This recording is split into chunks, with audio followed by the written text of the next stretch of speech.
अमनेर तालुक्यातील ताज्या बातम्या व ठळक घडामोडींसाठी पाहत राहा JBN महाराष्ट्र।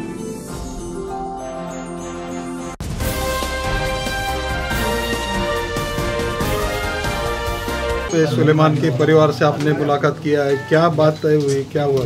मैं देख रहा हूँ कि महाराष्ट्र में, उत्तर प्रदेश के बाद महाराष्ट्र में जंगल राज हो गया है। एक कम्युनिटी मुसलमानों को ये लोग किसी न किसी बहाने से तंग कर रहे हैं और इनको लगता है कि इनको जितना तंग करेंगे उतना इनको सरकार में चुनकर आएंगे ये लोग। यानी अफसोस की बात है, वो मुसलमान जिसने अपनी ज़िंदगी खपा दी इस देश के लिए। मैं समझता हूँ कि मुसलमानों ने जितनी आज़ादी की लड़ाई लड़ी और जब भी वफादारी की बात होती है, मैं समझता हूँ ये गवर्नमेंट का ये जो अंग्रेज़ों को तलवे चाटने वाले जो बैठे हैं आजकल ना, इनसे कई गुना ज़्यादा मुसलमानों ने वफादारी करके दिखाया है। क्या गलती थी सुलेमान की?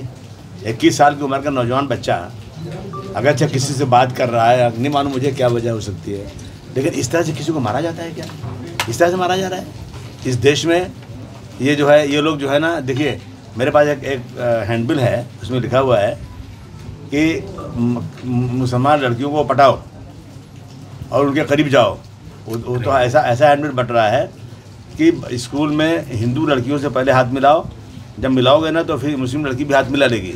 हाथ मिलाओ उससे, धीरे धीरे दोस्ती करो, उसका नाम पूछो, बोला तुम्हारा मज़हब बहुत अच्छा, बहुत प्यारा मज़हब तुम्हारा है, फिर उसका टेलीफोन नंबर लो, टेलीफोन नंबर लेके जो है फिर उससे बात करो, फिर उससे फिजिकल ताल्लुकात करो।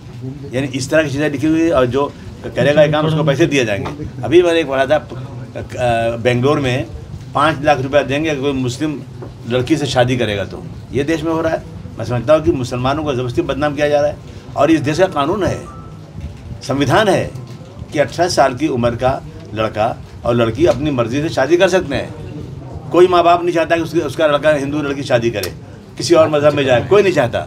लेकिन लड़के अगर ऐसा कर रहे हैं तो कोई वो नहीं है। अभी आप देखेंगे बहुत सारे लोग, राज बब्बर देखेंगे, राज बब्बर साहब हिंदू हैं, मुस्लिम लड़की शादी उनकी हुई है। आप संजय दत्त देखेंगे, मुस्लिम लड़की शादी उनकी हुई है। बहुत सारे है इस तरह के। लेकिन अभी जब से ये 2014 के बाद से इन लोगों ने मुसलमानों पे इतना जुल्म ज़्यादती बढ़ा दिया है कि मैं बम्बई में था, मुझे लगा मुझे जाके मिलना चाहिए, देखना चाहिए क्या मामला क्या है, और सरकार कुछ सुनती नहीं है। ये लोग जो है ना, जगह आप देख लिए, ये जो साध्वी प्रज्ञा सिंह है, इसको जो है जिस तरह से गिरफ्तारी हुई थी उसमें लैपटॉप पकड़ा गया था। ये लोग जो है बैंकॉक गए थे, ये लोग इसराइल गए थे, ये नेपाल गए थे कि हम जो है इस देश में हिंदू राष्ट्र लाने की मुहिम चला रहे हैं और ज़रूरत पड़ेगी हमको मदद करना आप लोग। और छूट गए वो लोग। अब सोचिए कि जब सरकारी चाहेगी, जो इनकी रोहिणी सालियान जो इनकी सरकारी वकील थी, सरकारी वकीली तो एविडेंस देती हैं, उसी पे सज़ा होती है। रोहिणी सालियान ने कहा कि मुझे प्रेशर है कि मैं इन आरोपियों के साथ नरमी बरतूँ। अब बताइए, आरोपियों के साथ नरमी बरता जाएगा तो छूटेंगे कैसे? ये अगर नरमी होगी तो उनको सज़ा कैसे होगी? ये सोचिए आप ज़रा। और मालेगांव ब्लास्ट हुआ, शब बारात के दिन सब मुस्लिम पकड़े गए।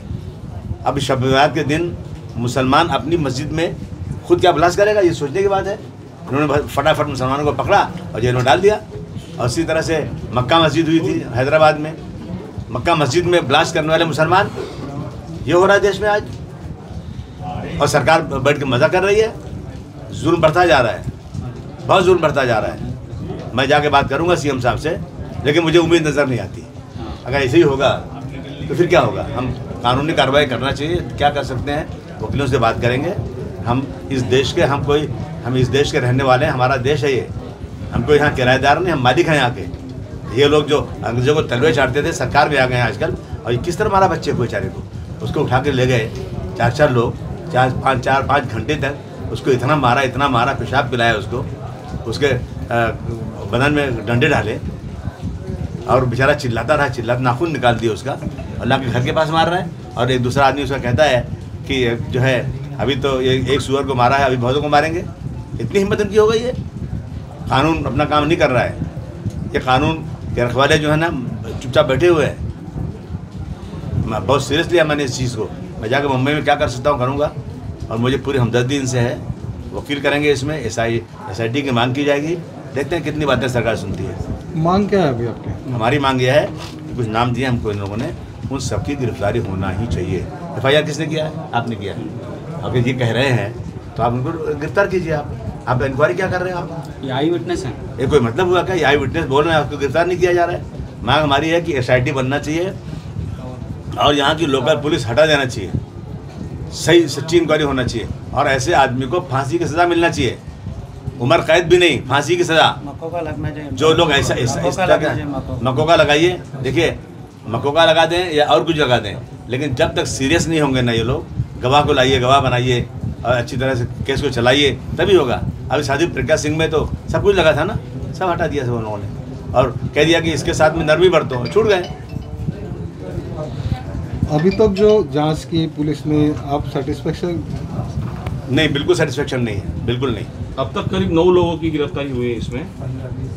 इसमें तो 15 के आगे। नहीं, जिनको ये बता रहे हैं, देखा अपनी आंखों से देखा, उनकी गिरफ्तारी होना चाहिए ना।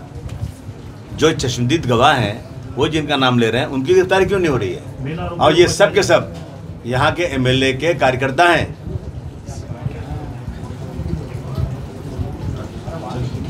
ठीक है, ओके, उन्हीं की गई SIT, घोषणा तो हुई है SIT की। हम बात करेंगे CM साहब से, CM साहब से बात करूँगा।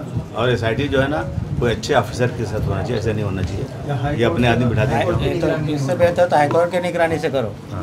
SIT से बेहतर हाईकोर्ट की निगरानी अगर की जाए तो अच्छा रहेगा। हाँ, चलिए।